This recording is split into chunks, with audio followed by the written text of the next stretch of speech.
I was talking to one of our Inc. CEO project clients the other day, and he was complaining that he didn't have enough engineering capacity to get done everything he needed to get done. So I very innocently asked him, how are you doing against your product development roadmap? Well, he looked at me wild-eyed, had no idea what I was talking about. But you gotta have a product development roadmap if you have an engineering capacity in your organization. So what is a product development roadmap? It's pretty simple. What products and what features are we gonna offer in what time frame as we go forward? Sometimes that'll go a year into the future, sometimes 2 years into the future.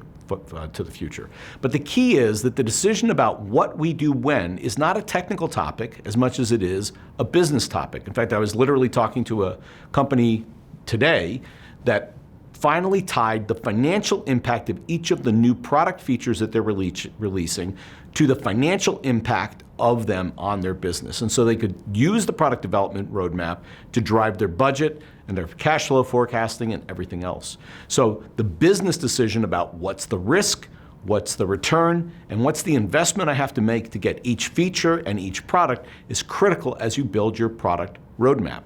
And ideally, you're going to do the least amount of work for the most amount of revenue you can possibly generate.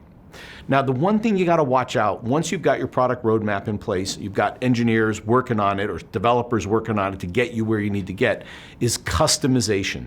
Customization are the nails in the tire of a product development roadmap. And I've seen it happen time and time again. It's happened to me, where customers will show up and say, well, that's all great, but I want this special item that's not on your roadmap. Well, what do? Some people say, well, we'll just build it into the roadmap and put it into the future. But usually that disrupts everything else that you're doing and causes it to take longer for every other feature that you're trying to get to market. Ideally, what you do is you'll break out a small percentage of your development team. They'll work on customization as needed, and 80% of your team is working on the product development roadmap.